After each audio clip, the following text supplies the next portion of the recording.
Assalamualaikum warahmatullahi wabarakatuh. Nama saya Abdul Munim Hoiri dari program studi Tasawuf dan Psikoterapi. Sudah 2 tahun lamanya kita dihadapkan dengan COVID-19.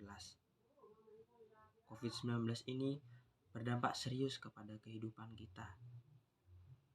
Selain di bidang kesehatan, kita juga mengalami dampak serius dalam bidang ekonomi. Kita tahu negara kita sekarang mengalami krisis ekonomi, sehingga pihak pemerintah mencari jalan keluar untuk memulihkan perekonomian negara. Namun, kebijakan-kebijakan pemerintah ini ditolak mentah-mentah oleh rakyat kita sendiri, yakni masyarakat menolak dengan naiknya harga BBM, naiknya harga minyak dan sebagainya. Maka hal yang perlu dilakukan oleh pemerintah adalah mencari jalan keluar dalam melakukan pembangunan nasional ini, melakukan pengembalian ekonomi dengan cara yang lebih bijak, tidak memeras rakyatnya sendiri. Lantas apa yang cocok untuk memulihkan perekonomian negara? Mungkin solusi ini adalah solusi yang remeh di kalangan kita, namun sangat berharga sekali di tengah kondisi COVID-19 ini, melakukan hal-hal yang mungkin bisa dilakukan kita untuk memulihkan ekonomi negara. Lantas apa yang perlu kita lakukan untuk memulihkan ekonomi negara? Simak penjelasan saya berikut ini.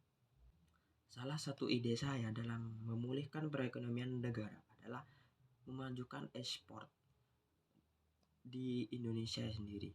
Artinya apa? Ekspor di sini adalah lembaga olahraga yang bergiat dalam bidang game online.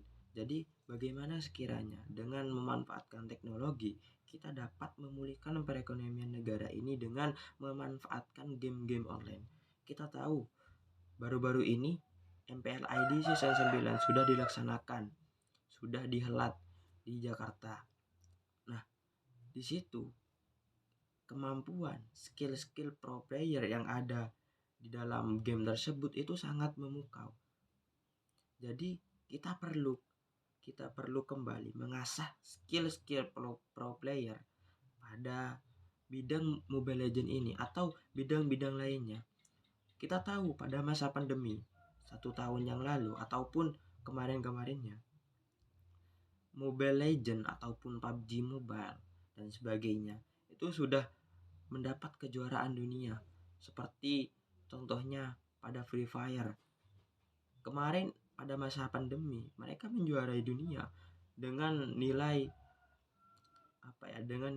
gaji yang cukup besar. Bahkan gaji ini melebihi gaji dosen pada umumnya.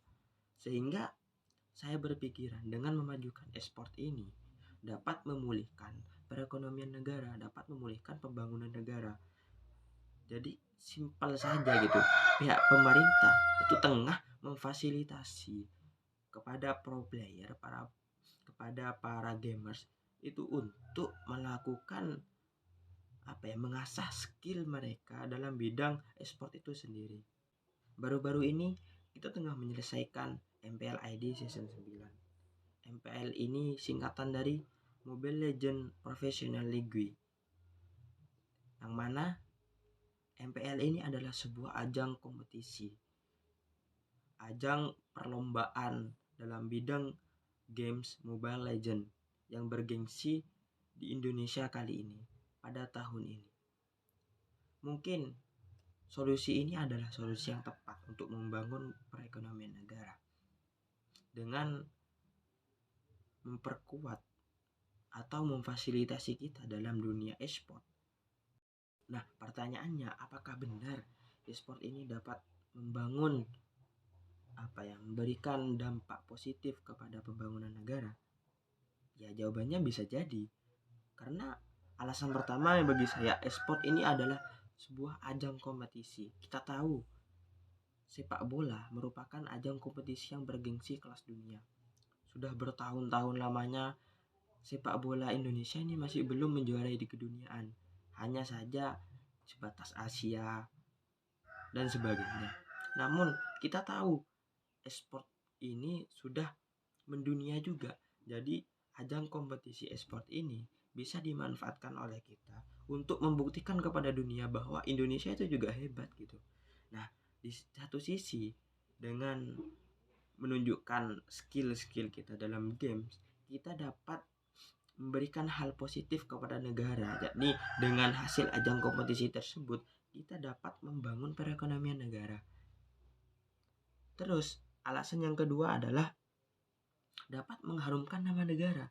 Jadi semisal kita sudah terasah skill kita, mental kita terasah dalam dunia e-sport, jadi kita menjuarai dunia, jadi kita merasa dapat mengharumkan nama negara. Oh, ini Indonesia itu terkenal dengan dunia games gitu, bisa menjuarai dunia.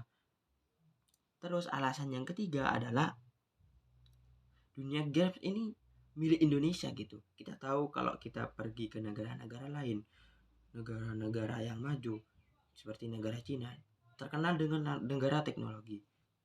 Nah, mungkin ketika luar negeri itu mengaca kepada Indonesia, langsung Indonesia terkenal dengan negara gamers gitu. Saat ini adalah sebuah kebanggaan bagi kita sendiri gitu. E-sport ini kita dapat mengenalkan aset-aset negara kepada luar negeri.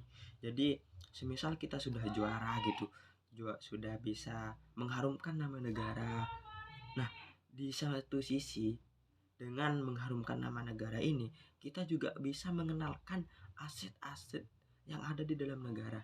Contohnya, semisal e-sport ini diadakan di Indonesia, semisal di Bali, kita dapat mengenalkan produk-produk dalam negeri kepada dunia, semisal batik dan sebagainya. Pada ajang kompetisi tersebut, kita memamerkan hal-hal yang ada di Indonesia sehingga menarik perhatian luar negeri, negara-negara lain untuk mengkonsumsi produk-produk dalam negeri kita.